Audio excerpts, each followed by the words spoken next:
যে আওয়ামী লীগের রাজনীতি দেশে নিষিদ্ধ, আপনি বলেন পারলে পরে, ক্ষমতা থাকলে বলেন, না তো কই না, বললে যদি এটা আলোচনা করবে না। আমার কথা হলো যতক্ষণ পর্যন্ত আপনার এদিক সেদিক হলে আবার বিকৃতির অভিযোগ উঠতে পারে, আমি বিকৃতির ধারে কাছেও যেতে চাই না। এমনিতেই একটু নানা রকম বিতর্কের মধ্যে পড়ে গেছি, যাই হোক সেগুলি নিয়ে কালকে হয়তো কথা বলবো। যেটা বলছিলাম যে উনি বলেছেন ক্ষমতাচ্যুত আওয়ামী লীগ যতদিন না ক্ষমা চাচ্ছে, যতদিন না তাদের নেতৃত্বকে বিচারের মধ্যে আনা হচ্ছে এবং যতদিন না জবাবদিহির মধ্যে আসছে, ততদিন তাদের কোনো প্রোটেস্ট করতে দেওয়া হবে না। এই হলো ওনার বক্তব্য। এই যে বক্তব্যটা উনি দিয়েছেন এটা কিন্তু আজকে বিকেলে দিয়েছেন, মানে প্রেস ব্রিফিংয়ে। এটা আবার আজকে সকালে ওনার যে ফেসবুক আছে সেখানে উনি পোস্ট করে এটা দিয়েছেন এবং তিনি বলেছেন এটাই হলো সরকারের অবস্থান। এখন এটা নিয়ে আমার মনে হয় আমি একটু আসলে কথা বলতে চাই। এবং উনি বলেছেন যে মানে একদম হুবহু ওনার ভাষায় যেটা আমি বললাম আর কি, এবং উনি বলেছেন যে তাদের আগে বিচারের সম্মুখীন হতে হবে। এখানে সরকারের স্পষ্ট অবস্থান, তার মানে উনি যেটা বলেছেন এটাই সরকারের অবস্থান। এখন সরকারের অবস্থানটা কিভাবে হলো? এটা কি কোনো ক্যাবিনেট মিটিংয়ের মাধ্যমে সিদ্ধান্ত হয়েছে, অথবা সরকারের একজন দুজন উপদেষ্টাকে ওনাকে জানিয়েছেন, নাকি সরকারের সকল উপদেষ্টা ওনাকে জানিয়েছেন, নাকি প্রধান উপদেষ্টা স্বয়ং ওনাকে জানিয়েছেন? এই ব্যাপারটা আমার জানা নাই, উনিও স্পষ্ট করেন নাই। বাট একটা জিনিস মাথায় রাখতে হবে, উনি কিন্তু সরকারের একজন কর্মচারী, বেতনভুক্ত কর্মচারী। উনি কোনো রাজনৈতিক নেতৃত্ব না, বাট উনি সরকারও না, উনি সরকারের নীতি নির্ধারকদের মধ্যে কেউ নন। উনি প্রেস সেক্রেটারি, প্রধান উপদেষ্টা প্রেস সেক্রেটারি হিসাবে প্রধান উপদেষ্টার যে বক্তব্য, প্রধান উপদেষ্টার যে অভিমত, সেটাই উনি জনগণের সামনে প্রকাশ করেন। সেই হিসাবে তত্ত্বগতভাবে আমি ধরে নিতে পারি খোদ প্রধান উপদেষ্টাই এই কথা বলেছেন।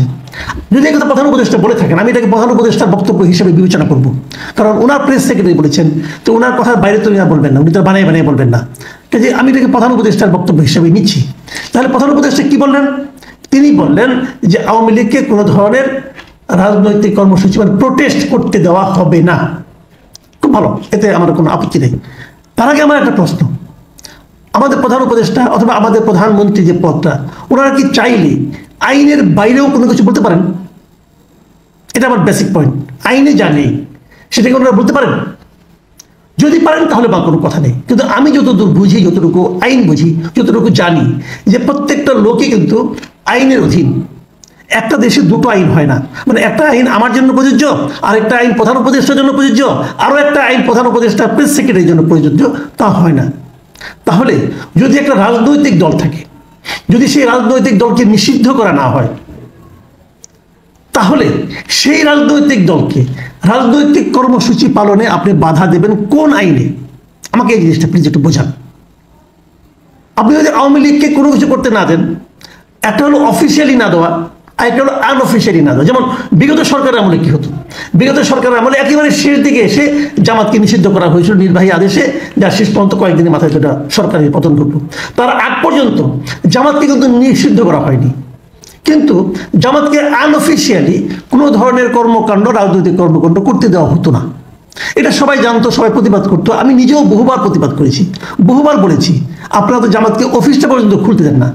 জামাতের 10 জন লোক বসে এক জায়গায় মিটিং করছে, অথবা একদিকে বসে একটা নৈশভোজ করছে, অথবা খাবার দাবার খাচ্ছে, সেখানে যে পর্যন্ত আপনি অ্যাটাক করছেন তারা নাকি রাষ্ট্রবিরোধী ষড়যন্ত্র করছেন।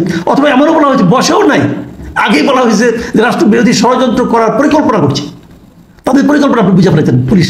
এগুলো হতো, এগুলো নিয়ে আমরা কথা বলতাম, মানবাধিকার প্রতিষ্ঠানগুলো কথা বলতো, সবাই সারা দুনিয়ার লোক কথা বলতো, যেগুলো আওয়ামী লীগের স্বৈরাচারী আচরণ।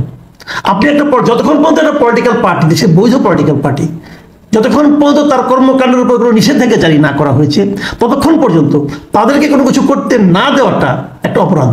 কিন্তু আওয়ামী লীগ কি বলতো? আওয়ামী লীগ তখন বলতো যে আমরা তো জামাতকে নিষিদ্ধ করি নাই, আমরা তো জামাতের উপর হস্তক্ষেপ করি নাই, অথবা রাস্তায় নামলে তাদেরকে পেটানো হতো, বলতে আমরা তো পেটাই নাই, দেশপ্রেমিক জনগণ তাদেরকে থামিয়ে দিয়েছি, দেশপ্রেমিক জনগণ তাদেরকে প্রতিহত করেছে। এগুলি আওয়ামী লীগ বলতো। সেই বক্তব্যগুলো গ্রহণযোগ্য ছিল না, কেউ গ্রহণ করতো না। কিন্তু তারা বলে একরকম আইনগত দিকটাকে তারা ঠিক রাখার চেষ্টা করতো, যে আইনগতভাবে তাকে কিন্তু আপনি আটকাতে পারবেন না। সে বলে ভাই আমরা তো কোনো অর্ডার দিই নাই, আমাদের সরকারের কেউ তো বলে নাই তাদের করতে দেওয়া হবে না, কেউ তো বলে নাই, কিন্তু বাস্তবে করতে দেওয়া হতো না।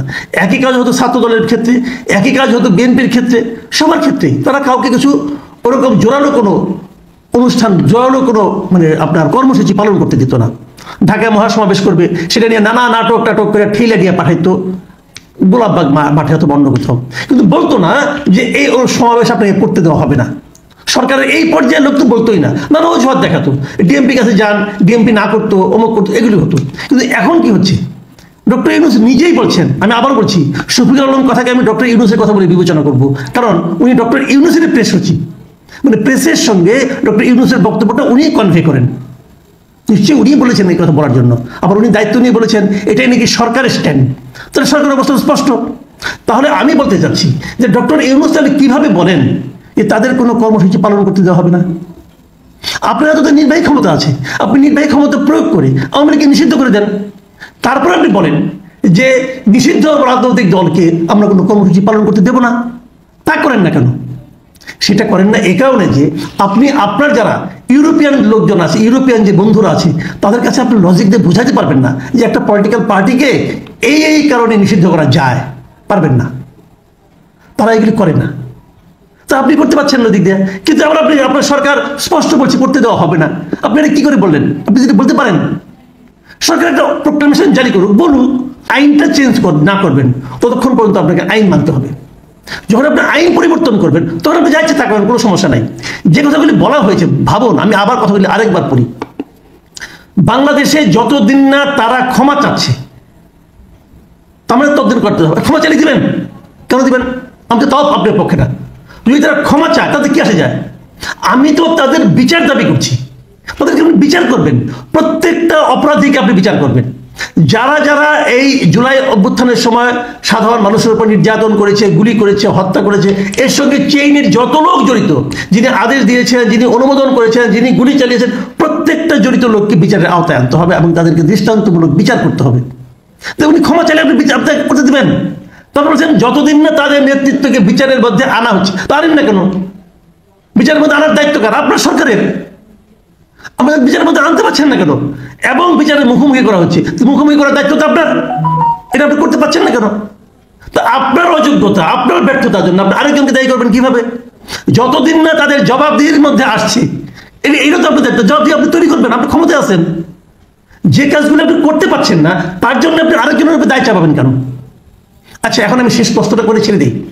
শেখ হাসিনাকে বিচারের মধ্যে আনতে পারছেন না, আওয়ামী লীগের নেতা মন্ত্রীদেরকে আনতে পারছেন না। আমি যদি আপনাদেরকে প্রশ্ন করি, 8 তারিখে আপনারা ক্ষমতায় আসছেন, 8 তারিখের পর অথবা 8 তারিখের আগে তাদেরকে বিদেশে যেতে দিল কে? শেখ হাসিনাকে এই দেশ থেকে বের করে ইন্ডিয়া পাঠিয়ে দেওয়া হচ্ছে, কে পাঠিয়ে দিয়েছে? এর জন্য দায় কার? শেখ হাসিনাকে আপনি আনতে পারছেন না, কার জন্য আনতে পারছেন না? কে তাকে পাঠিয়ে দিল?